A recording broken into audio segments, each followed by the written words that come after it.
नमस्कार दोस्तों, आपका हमारे YouTube चैनल भक्ति ज्ञान त्योहार में स्वागत है।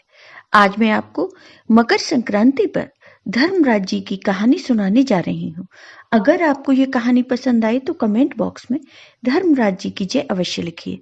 साथ ही अगर आप मेरे चैनल पर नए हैं तो मेरे चैनल को सब्सक्राइब कीजिए और बेल आइकॉन पर क्लिक जरूर कीजिए, जिससे हमारे वीडियो के नोटिफिकेशन आपको मिलते रहें। मकर संक्रांति का यह पर्व हिंदू धर्म में बेहद ही खास महत्व रखता है।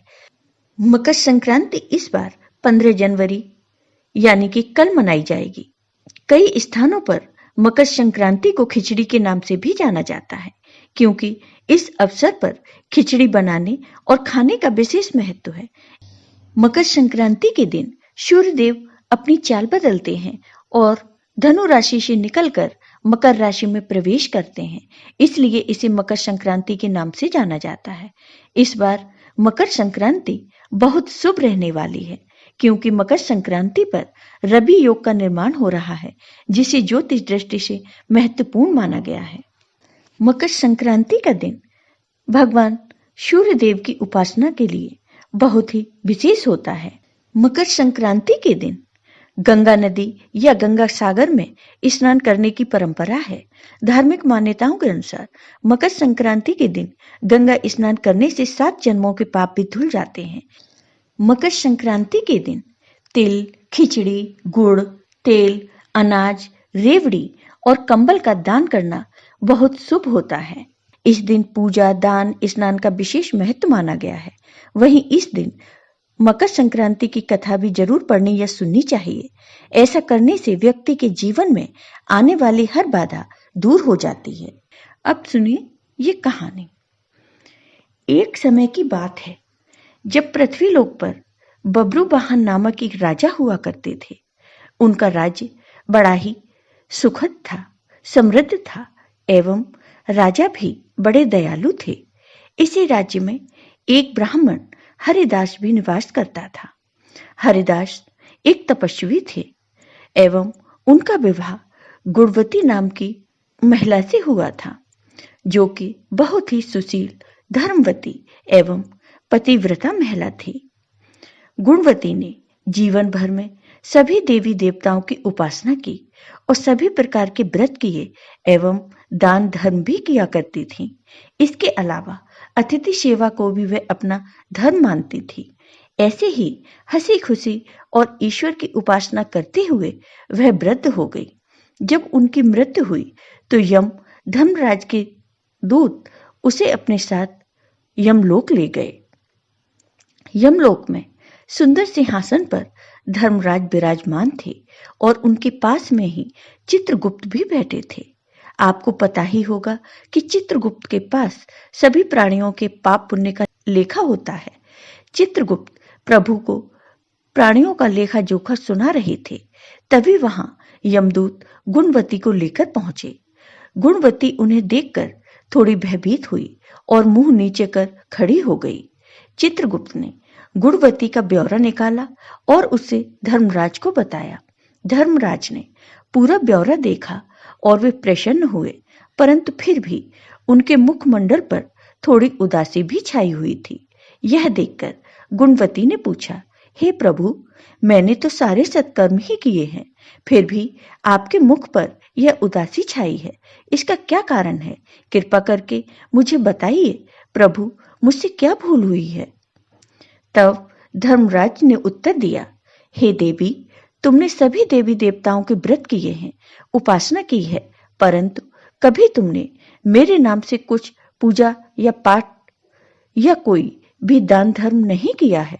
धर्मराज की यह बात सुनते ही गुणवती क्षमा याचना करने लगी और कहने लगी, हे प्रभु, मुझे आपकी उपासना के बारे में कुछ ज्ञात नहीं। मैं नहीं जानती आपकी उपासना कैसे करते हैं। कृपा करके मुझे वह उपाय बताइए प्रभु, जिससे कि सभी मनुष्य आपकी कृपा के पात्र बन सकें। गुणवती ने धर्मराज जी से क्षमा याचना की और कहा, मैं आपकी उपासना नहीं जानती थी। कृपा करके वो उपाय बताइए जिससे सभी मनुष्य आपकी कृपा के पात्र बन सकें। मैं आपके मुख से आपकी भक्ति का मार्ग सुनना चाहती हूँ और मेरी यह इच्छा है कि मैं मृत्यु लोक पर वापस जाकर आपकी भक्ति करूं और सभी लोगों को भी इसके बारे में बताऊं। धर्मराज जी ने उसकी विनती सुनकर बताया कि जिस दिन सूर्य देव उत्तरायण में प्रवेश करते हैं, यानी कि मकर संक्रांति के दिन मेरी पूजा शुरू करनी चाहिए और उस दिन से लेकर पूरे 1 वर्ष तक मेरी पूजा करते हुए कथा सुननी चाहिए और एक दिन भी पूजा या कथा छूटनी नहीं चाहिए। साथ ही पूजा करने वाले व्यक्ति को धर्म के इन 10 नियमों का पालन करना चाहिए। तब गुणवती पूछती है, प्रभु ऐसे कौन से 10 नियम हैं? तब धर्मराज जी कहते हैं, सुनो मैं तुम्हें बताता हूं। 1. धीरज रखना एवं संतुष्ट रहना। 2. अपने मन को बस में रखना और सभी को क्षमा करना। चोरी या अन्य दुष्कर्म नहीं करना। मानसिक एवं शारीरिक शुद्धि यानी पर पुरुष एवं पर स्त्री से बचकर रहना। अपनी इंद्रियों को बस में करना। बुरे विचारों को अपने मन में न लाना यानी कि बुद्धि को पवित्र रखना। पूजा पाठ एवं दान पुण्य इत्यादि करना। व्रत करना एवं व्रत की कहानी सुनना। सच बोलना एवं सभी से अच्छा व सच्चा व्यवहार करना। और 10वां यानी अंतिम है, क्रोध न करना।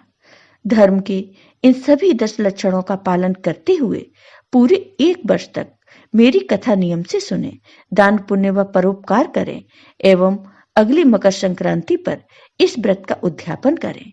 अपने सामर्थ्य से मेरी एक मूर्ति बनाकर विधि विधान से प्राण प्रतिष्ठा करवाकर हवन पूजन करें एवं साथ ही चित्रगुप्त की भी पूजा करें एवं काले तिल के लड्डू का भोग लगाएं।